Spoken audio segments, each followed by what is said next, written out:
Hi everyone, I'm First Fan. Thank you very much for watching this video.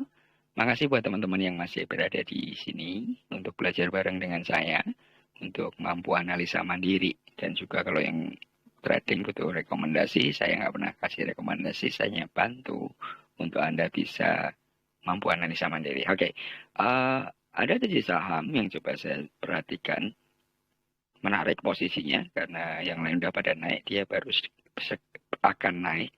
Dan juga ada yang memang sudah naik, tapi akan usaha untuk breakout resist. Kita lihat misalkan Wika, PTPP. Kalau teman-teman lihat di YouTube ataupun di berita-berita, ini lagi rame-ramenya gitu ya.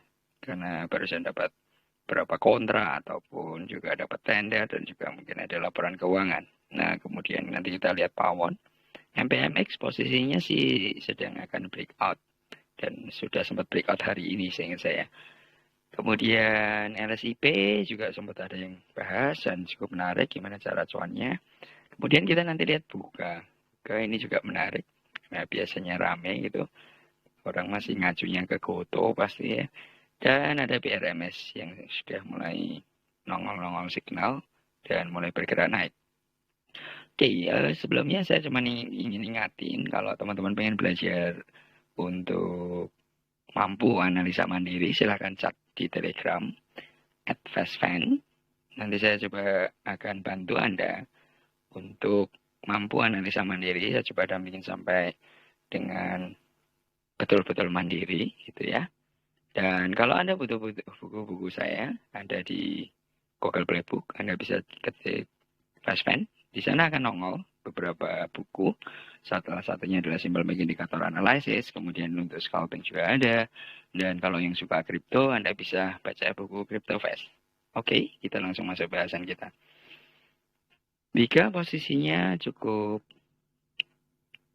menarik karena sudah mulai bergerak naik gitu. Kalau dalam beberapa minggu terakhir kan posisinya belum bergerak naik, meskipun MACD-nya sudah mulai dari lembah ke arah bumi. Namun kenaikannya dalam 3 candle terakhir itu sudah menunjukkan situasi yang boleh mulai dicicil kalau bahasa teman-teman di beberapa grup. Oke. Nah, nanti kita akan coba lihat ini dari beberapa time frame untuk bisa ngelihat sampai sejauh mana dia naik. Kalau hanya estimasi dari sini juga bisa. Karena di chart ini contohnya Anda bisa lihat ini ada garis-garis, ini adalah resist-resist sebetulnya. Tergantung Anda akan taruh di resist mana sampai bisa berapa kenaikannya. Ya kalau bicara estimasi possible sampai ke sini atau bahkan tertinggi. Tapi berapa lama pertanyaannya itu yang sebetulnya kita mesti coba lihat. Oke, PTPP dan Wika kalau Anda lihat di sini itu posisinya hampir sama. Signalnya PTPP sudah muncul cukup lama, namun pergerakannya sempat tertahan di beberapa EMA resistance. Jadi adalah EMA, dan disitulah sebetulnya posisi-posisi resisten. Kalau Anda bicara support and resist, kalau Anda pelajarin lebih dalam, sebetulnya support and resist itu banyak caranya untuk melihatnya. Dan kalau kita lihat Pawon, mostly hampir sama seperti PTPP tadi. Signal udah muncul kalau di Alger News put. Sementara posisi pergerakannya cukup menarik baru di beberapa hari ini terakhir. Dan kalau Anda lihat dari sisi MACD juga sebetulnya sudah muncul. Dari sisi deposit akum atau bandar akumulasi itu juga sebetulnya sudah muncul. Di chart ini kalau Anda lihat bandar akumulasi sebetulnya ada di sini posisinya. Tetapi kalau beberapa orang yang paham sebetulnya pakai William R atau pakai CCI itu sebetulnya sama secara indikator karena mostly indikator-indikator ini adalah osilator indikator. Nah, kalau MPMX ini yang menarik sebetulnya adalah dia sudah bergerak naik dan dalam posisi akan breakout. Kita akan lihat nanti karena ini pakai Heikinasi, mungkin agak nggak begitu jelas. Lebih jelas kalau pakai candle, but kembali ke masing-masing biasa pakai apa. Silahkan aja. Kalau saya lebih ke chart ini untuk lihat signalnya dan posisi awal, baru kita akan lihat dari beberapa time frame. Kemudian LSIP, saya bahasanya untuk LSIP ini adalah sudah berhasil transisi tren. Meskipun sedang masih dalam pertarungan, tetapi dia berhasil berada di ini garis putih kalau Anda memahami lebih mudah. Sementara buka mostly hampir sama dengan LSIB tadi. Dia sedang berusaha naik. Dan biasanya kalau seperti ini kadang jamnya cukup tinggi. Kita nanti coba lihat di beberapa time frame ya. Dan yang terakhir itu adalah kita akan bahas PRMS. PRMS juga signalnya baru muncul. Jadi kalau seperti ini story-nya adalah signal muncul. Dia bergerak naik tapi mentok di EMA 50. Muncullah signal merah ini. Kalau Anda lihat segitiga merah ini pertanda biasanya akan koreksi. Kalau Anda lihat di beberapa sebelumnya juga sama sebetulnya. Masalahnya ini koreksi wajar. Kalau ini namanya koreksi kurang ajar. Oke. Nah, situasinya PRMS itu sedang berusaha kembali naik. Artinya punya possibility yang cukup untuk Anda bisa cuan. Oke, kita coba lihat dari beberapa chart ya.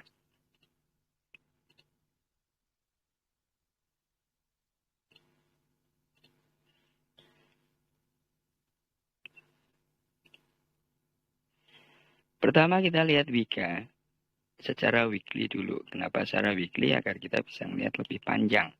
Kalau kita melihat secara daily, begitu kita masuk kemudian drop, kita kadang bingung, apakah besok akan naik apa enggak.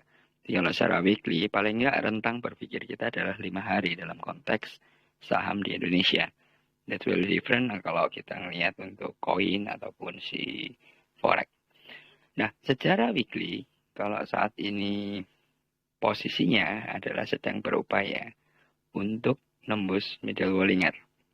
Jadi kalau seperti ini, posisinya possible dia masih akan bergerak dalam rentang 2 minggu ke depan. Kalau 2 minggu ke depan itu dia bergerak, berarti minggu berikutnya atau minggu depan itu cenderung akan bertahan dulu di atas middle Bollinger. So akan bertahan di sini, dia akan ada resist di mana? Kira-kira seperti sini. Kalau dia bisa nembus 1007, 1007 itu dasarnya dari mana? Kalau Anda pakai Fibonacci juga bisa sebetulnya. Tetapi kalau paling mudah nih saya kasih lihat. Ini adalah posisi di mana dia jatuh. Dan posisi ini sebetulnya terjadi beberapa kali. 1, 2, di sini juga sama, 3, 4. So itu cukup confirm. Once dia nggak sempat lewatin 1007, biasanya akan koreksi dulu dalam rentang mingguan. Nah, dalam posisi ini, kalau rentang 2 minggu ke depan, berarti dia akan dalam mingguan itu berusaha tembus di posisi EMA 50 ini. Karena dalam 2 minggu pergerakan dia akan masih kondisinya turun. Nah, kalau secara harian gimana? Kita coba lihat. Secara harian Anda bisa lihat, dia masih posisi transisi tren untuk nembus EMA 50 dan sedang dorong upper Bollinger. Nah, kalau kita bicara tadi 1007, kira-kira kan di sini nih. Apakah mungkin atau enggak, kita lihat dalam besok dan besoknya lagi. Dan dia akan closing di mingguan, baru kita akan menarik untuk melihatnya. Kalau Anda posisinya beli sekarang, apakah bisa cuan? Masih bisa, ini masih November. Paling enggak Anda pegang aja sampai dengan Desember, itu masih oke. Oke, kemudian kita coba lihat PTPP. Gimana situasinya PTPP saat ini? Kita coba akan lihat dulu. PTPP kalau Anda lihat posisinya, itu hampir sama dengan Wika tadi. Pergerakannya hampir mirip, sedang dalam posisi pertarungan tembus EMA 50. Kalau lihat MACD-nya cukup kuat, artinya dalam beberapa rentang waktu dia sebetulnya masih berusaha naik, cuman masih tertahan. Tertahan karena apa? Ya kalaupun dibahas-bahas ya biasanya pada ngomong karena bandar dan lain-lain. Saya sih coba lihat dari sisi teknikal, karena teknikal ini lebih ngeliatin. Saya nggak mau nebak 1-2 bandar, tetapi saya coba ngelihat dari psikologi marketnya. Karena bandar bergerak sendiri juga nggak bisa kalau retailnya nggak keikutan gitu. Nah, kita lihat dari sisi weekly-nya seperti apa. Weekly-nya sama kalau Anda lihat dari si tadi Wika. Karena ini satu sektor ya, satu sektor mostly sih bergeraknya agak-agak mirip gitu. Nah, kalau weekly-nya ini sama, berarti rentang 2-3 minggu ke depan atau 2-3 candle ke depan, itu posisinya dia bisa jadi ke arah 997, itu posisi resistnya. Ini akan hampir sama nih teman-teman. Inilah resist yang sangat kuat. Pada saat 997 dia akan berbenturan dengan EMA 50 juga sebetulnya. Kalau bisa naik sampai berapa?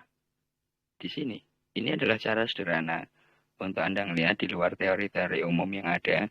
Lihat aja dari posisi-posisi candle ini sebenarnya sudah ngerti untuk support dan resist. Kalau Anda mau belajar lagi ya bisa pakai garis dan lain-lain. Pakai high, low, low dan macam-macam. Apapun caranya, itu sebetulnya adalah estimasi. Anda harus ingat.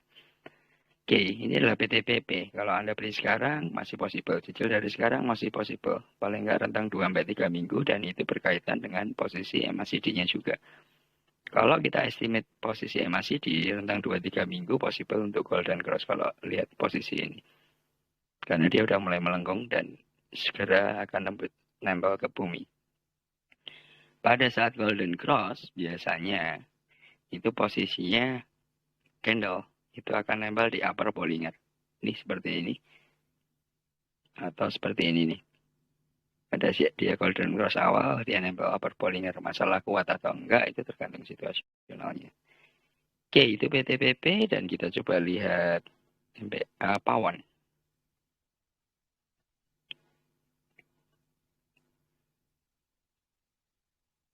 Pawon secara weekly, mostly sama dengan yang kita barusan bahas. Ini bisa untuk Anda punya pemahaman. Artinya dalam seperti ini, Anda bisa estimasi bahwa rentang 2 minggu ke depan, candle itu akan bergerak ke sini, kemudian nempel dulu. Masalahnya nempel akan kuat naik atau tidak, Anda harus belajar dari titik-titik ini. Ini ketika nggak kuat naik, dia akan drop dulu. Nempel ke middle, berusaha naik lagi, drop. Pada saat candle berikutnya naik nggak kuat, ya dropnya sampai ke lower Bollinger. Pola-polanya itu sebetulnya sama. Jadi kalau Anda masuk pawon saat ini, rentang Anda misalkan bertahan di 2 minggu, posisi cuannya masih sangat possible. Kalau hariannya seperti apa? Kita coba lihat. Hariannya sudah lebih bagus dibanding yang kedua kita bahas sebelumnya, karena dia udah closingnya di atas EMA 50. Masalahnya kita lihat besok apakah closing ini bergerak lanjut naik atau malah balik turun karena adanya koreksi. Namun kalau kita lihat rentang panjang sebetulnya masih cukup aman masih. Kalau kita lihat dari sisi MACD-nya ini, Anda bisa perhatikan bahwa dorongannya memang dorongan naik situasionalnya. Sampai bisa berapa kira-kira? Paling nggak Anda, kalaupun bicara target gitu ya, saya sering lihat targetnya sekian, target udah nyampe target, ya taruh aja di 476. Once nembus ini, possible dia akan bergerak ke sini. Dasarnya target ini dari mana? Dari sini teman-teman. Inilah resist yang kuat, karena ketemu di satu titik ini, ketemu di titik ini. Biasanya nggak gampang untuk nembus seperti ini. Once nembus, dia masih ketemu lagi atap berikutnya. Ini adalah atap berikutnya. Untuk memahami support resist, Anda paling mudah adalah bicara atap dan lantai. Kalau kuat lagi di mana? Sampai bisa level-level ini. Nah, apakah itu sama dengan mingguan? Sama. Kalau Anda catatin itu 525, kemudian Anda catatin 506, dan seterusnya. Itu hampir sama. Kalaupun Anda pakai Fibonacci, mostly sih nggak jauh-jauh angkanya. Oke, itu pawon, dan sekarang kita bahas MPMX. MPMX ini menarik. Saya perhatikan di banyak grup lagi sempat dibahas-bahas gitu. Oke, kita lihat daily-nya MPMX dulu. MPMX itu kemarin sempat doji doang, karena sebelumnya naik nggak kuat. Dan ini posisinya naik lagi dan nggak kuat. Peluangnya besok mungkin di sesi 1 Anda harus perhatikan. Ini kalau nggak kuat lagi, dia harus koreksi dulu, paling nggak sampai di level ini untuk nempel di middle Bollinger. Oke, apakah sudah breakout? Sudah. Kalau yang konsepnya adalah tas atas, maksudnya apa? Harga tertinggi. Tapi ada beberapa teman-teman yang lihatnya breakout itu adalah konteksnya pada saat titik closingnya. Kalau closingnya seperti ini belum breakout, ini balik ke titik awal. Jadi penentuannya adalah besok atau ya hari ini ya. Dan ini udah jam 3:30. Oke. Nah kalau kita lihat mingguannya seperti apa?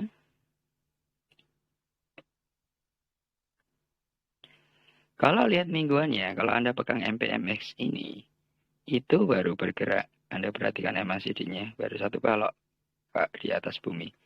Kalau seperti ini, peluang naiknya masih cukup kuat sebetulnya. Karena kalau lihat yang sebelum-sebelumnya, itu paling nggak dia akan ada di 2-3 balok. Artinya bergerak paling nggak di 2-3 minggu. Kalau seperti ini baru dorongan awal di upper Bollinger.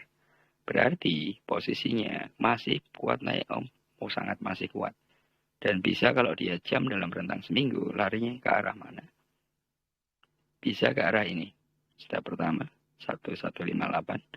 Step kedua, kalaupun dia kuat, dia akan bentur atapnya ada di 1217. Berapa persen cuannya ya Anda bisa hitung lah. 1090 ke 1217. Kalau dia kuat lagi tertinggi, itu paling rame akan ada di sini. 1370 itu akan pertarungan yang sangat seru karena sebagian orang yakin masih bisa dibawa naik, tetapi sebagian orang juga yang udah cuan, itu pasti akan lepas dulu, nunggu posisinya kalau breakout baru dia masuk. Banyak pola strategi yang dipakai orang dan jangan lupa bahwa kita trading, itu di sana terdapat banyak sekali orang dan dengan pola dan gerak strategi yang sebetulnya sih mirip-mirip. Oke, kemudian kita coba lihat buka. Buka posisinya cukup banyak dibahas kalau di beberapa YouTube ataupun berita-berita.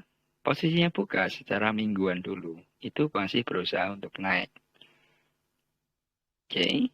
Nah, kalau posisi naiknya minggu ini, kalau dia mampu bertahan di titik ini, possible dia akan dorong lagi untuk ke arah sini. 316 dan kalau kuat lagi akan ada di 329. Kalau kuat lagi harus bisa breakout 355. Once breakout 355 itu akan sangat seru situasinya. Tetapi kalau ngelihat Goto kemudian ngelihat berita-berita yang bakar duit gitu bahasanya ya, ini juga agak sedikit meragukan. Tapi apapun kalau kita coba lihat dari sisi daily seperti apa, dari sisi daily-nya Anda bisa lihat bahwa dia barusan bertahan di atas EMA 50. Jadi peluang dorongnya masih akan cukup kuat sebetulnya kalau seperti ini. Karena candle berikutnya di hari besok kita akan koreksi sedikit baru didorong naik. Dan once kuat betul untuk dorong upper Bollinger, itu posisinya masih akan bergerak naik. Ini sebetulnya korelasinya adalah sama dengan yang kita bahas dari sisi weekly yang tadi. Oke, teman-teman, yang terakhir kita buka BRMS.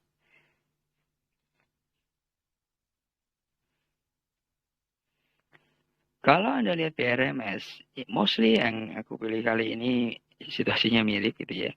BRMS secara daily itu baru mencoba untuk berusaha nembus EMA 50 dan dia udah berusaha selama 3 hari. So, possible peluang besok atau hari ini itu opening kalau dia mampu di sini. Kalaupun koreksi dia akan lari ke sini dulu, biasanya bentuk ekor, baru didorong naik. Kalau didorong naik itu di level mana? Possible di arah sini. Dasar dari ini adalah di sini, teman-teman. Berarti dia akan mencoba ke 206. Kalau kuat lagi, dia bisa langsung di jam untuk dorong ke 220. Berapa persen Anda bisa hitung? Nah, apakah ini sama korelasinya dengan mingguan? Anda coba lihat dari sisi mingguan. Dari sisi mingguan, kalau Anda lihat posisi Bollingernya, itu sudah mengkerucut. Jadi rentang 2 minggu perkiraan saya. Step pertama adalah minggu depan. Itu Bollingernya akan ngerucut lagi. Dia akan nempel dulu. Kecuali ini kuat didorong ke atas. Kalau didorong ke atas ke level 207 dalam 2 hari ke depan. Kalau dia nggak bisa, berarti dia akan lebih ke arah sideways dulu. Baru minggu depan itu didorong naik. Didorong naiknya kemana? Ke titik ini. 208. Kalau kuat lagi ke arah mana? Rentang mingguan ya teman-teman ya. Ke arah sini dia harus breakout di 227.